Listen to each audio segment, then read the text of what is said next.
Welcome to Wealth Coffee Chats, folks, for your daily live updates. Get the most out of today's episode by participating in the chat. Make sure you ask some questions, be part of the conversation, have a bit of fun, grab a coffee or a tea, take some notes, and get ready to start your day, folks. Quick few housekeeping rules, though.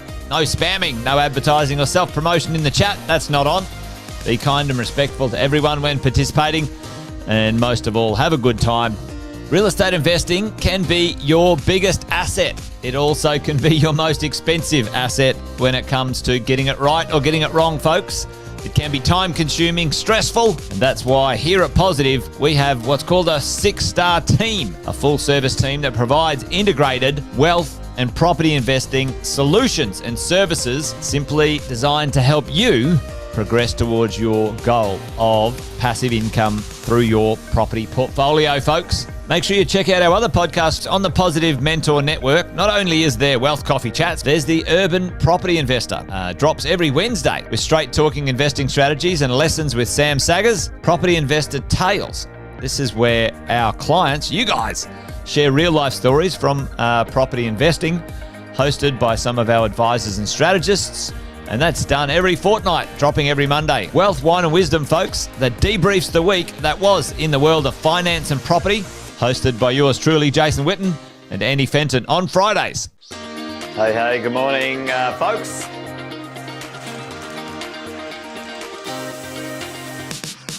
Good morning, everybody. Welcome to another Wealth Coffee Chat. Hope you're well, folks, wherever you are. There it is, team. Morning. Morning, wherever you're tuning in from today. Early bird gets the worm, they say. Here at Positive, we offer a 6-star team. It's a team that help you at every stage of your wealth creation journey.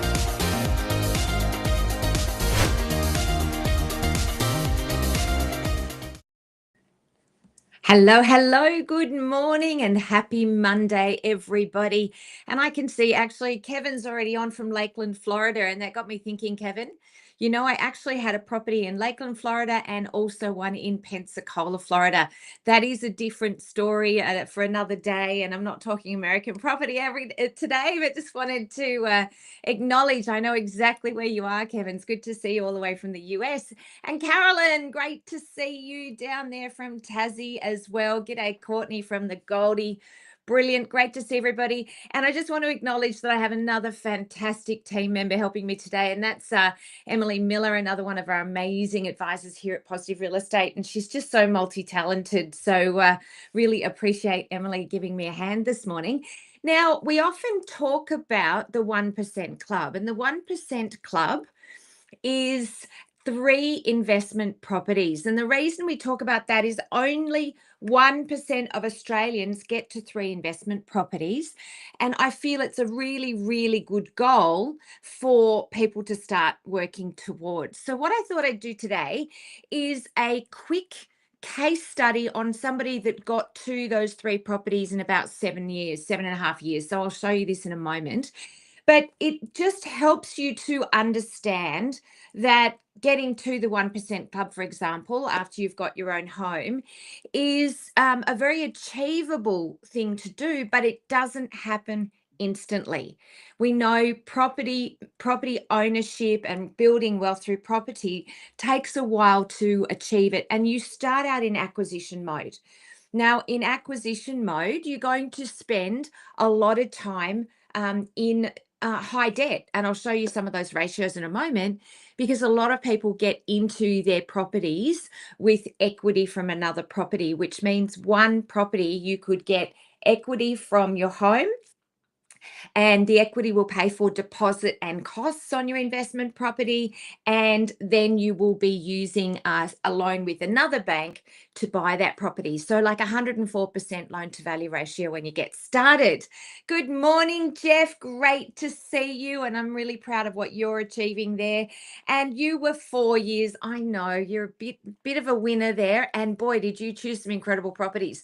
I almost chose some of the properties that you've been involved in, Jeff, but I wanted to go with just some nice, simple things for people to understand, because you really got some unicorns there. But let's get started. Now, I realize a lot of people are listening to this on audio, so I will try and get the information out across audio as well.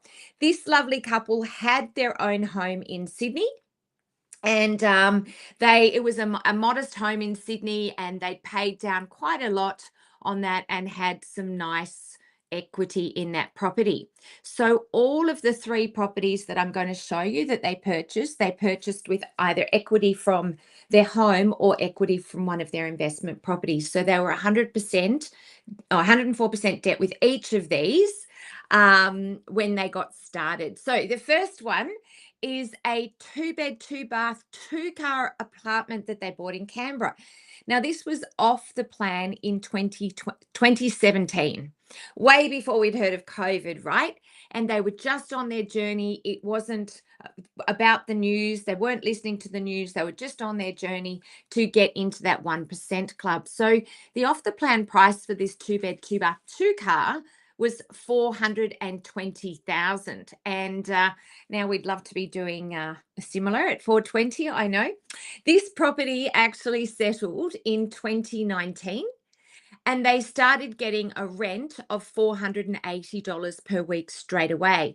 Now, at the time, Canberra had a very, very good yield, and it was one of the reasons that they wanted to get into this property first to get some nice rental yield on that one.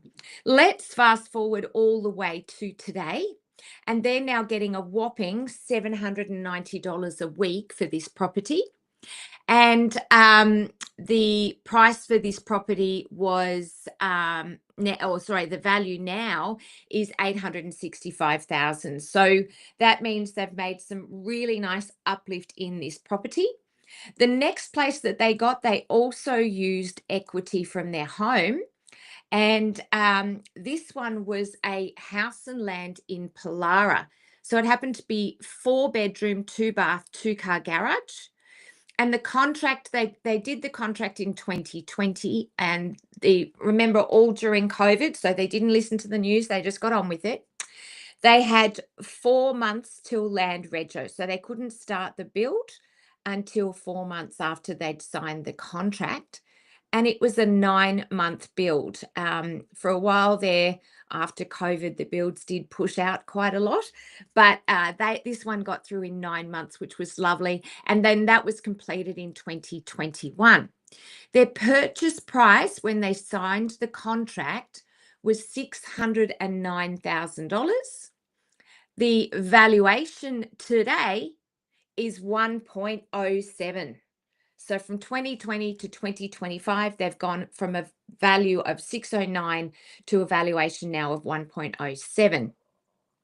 The rent that they were getting back in 2021 was $527 per week. Now, that didn't quite cover all the costs then, so it was not cash flow positive in the beginning, but they now are getting a whopping $840 a week for that property. I dare say they could probably even get a little bit more, and there's some more on the horizon. So again, that property is now cash flow positive. It wasn't at the time, and in fact, I think they turned this one into P&I just to pay some debt down and get a little bit of a lower interest rate on that one.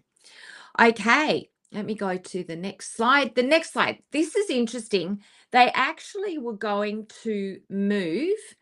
And so they bought a property in Melbourne that needed a bit of work. This was not a new property, and it started out as a 2-bed, 2-bath, 1-car. They did go down to Melbourne, and they had the capacity to renovate the property and add an extra bedroom. Now, they did it themselves, and the money that they spent on this renovation was $47,000 because they thought it was going to be their own home. They put cash into that. So this is the first time out of these 3 properties that they've put cash into the deal, but they added another bedroom.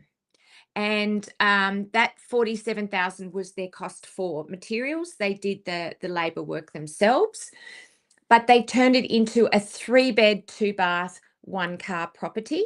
They didn't end up living there, and so they stayed in Sydney with jobs, whatever happened with their jobs. But it meant the valuation today is a whopping $980,000 because they added that extra bedroom. Their rent started out at $553 per week.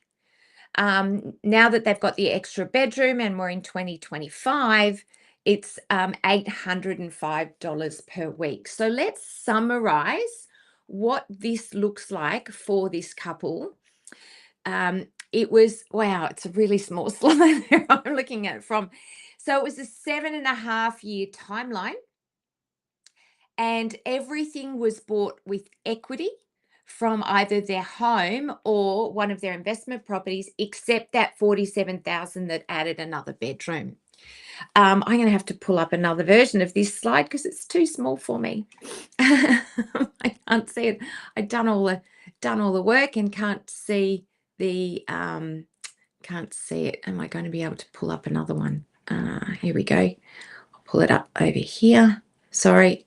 Just got to pull up another slide, but you're getting to read it, I hope. But the poor people doing the audio, I need to make sure I've got all of the information out for them. Okay, so timeline, it was 7.5 years to acquire these 3 properties. And like Jeff said, he did it in about 4 years. So it can be a lot faster, but I just wanted to go with a nice, easy timeline for you. The equity that they produced from these 3 properties, wow. So the total value of these 3 properties was 1,749. The value today is 2.915. That's a difference of 1,166,000 in equity that they have created from debt in the last 7.5 years. That's not including their PPR in Sydney. Okay. So they started those 3 properties with a loan to value ratio of 104% because they paid for the stamp duty and costs as well out of debt. That loan to value ratio has now gone down to 60%. So 7.5 years, and they've got that loan to value ratio down to 60%. Chances are they'll be on track to get their next one soon. That has produced a cash flow of $126,000 per annum. Now, remember, that $126,000 didn't exist before. And now they've created a cash flow in 7.5 years of 126. Granted that there is some of that cash flow is going out to pay interest and costs, and a little bit is going out to pay principal, but they have still created 1.166 in net worth from those 3 properties. So just wanted to show you what's possible in, say, a 7-year period. And the most important thing is getting started with a really good plan where you've had the research, the help, you've had mentors who've done it before, because you don't want to be making mistakes along the way. So having those mentors can help you create incredible net worth along the way. And of course, majority of the time, all they're doing is looking at their statements once a month, making sure the bank accounts are on track, once a year, checking rents, watching that the property managers have done their inspections and everything's okay in their inspections. So as long as everything goes to fairly well to track, you don't have to do too much. Next time I jump on Wealth Coffee Chat, I'm actually going to tell you some of the problems that we've had in buying property, and then still the end result has been amazing. So it's something that the majority of the time it's passive income, passive work. Sometimes you have to get involved, make some decisions, fix a couple of things up, and you certainly have to have the right mindset to do that. So guys, just want you to see that 7 years, incredible things are possible. And of course, if you think about those properties in 10 years' time, let's say 15 years' time, and they've doubled, then you've made incredible equity in those as well. And of course, yes, your gross income's going up, your net worth is going up. And then when you get to retirement, it's giving you a lot of choices depending on how long how long you've given yourself before retirement. So again, it's about time in the market, not timing the market. And as Jeff says, make it passive and then keep taking overseas trips. That's a passion of Jeff's. Passion of mine is definitely going traveling. I know all of the coaches are very good travelers as well. It's like work hard, play hard. So get your property portfolio working for you, and then you get lots and lots of choices. Guys, I hope this has been really helpful for you. If you would like to hear from any one of the coaches and have a have a one-on-one with any one of the coaches, please get in touch with Positive Real Estate. That's it for Wealth Coffee Chat today. Emily, thanks for all your help. Have a wonderful week, everybody. Happy Monday. Thanks for watching another episode of Wealth Coffee Chat, folks. Make sure you like, subscribe, and turn on your notifications so you never miss a thing when we go live. Improve your portfolio and investing game, folks, with Wealth Coffee Chats live every morning at 8:10 each weekday. Make sure you join us. Previous episodes are also available wherever you get your podcasts, folks, as well as our other podcasts from the 6-Star team here at positivementor.com.au.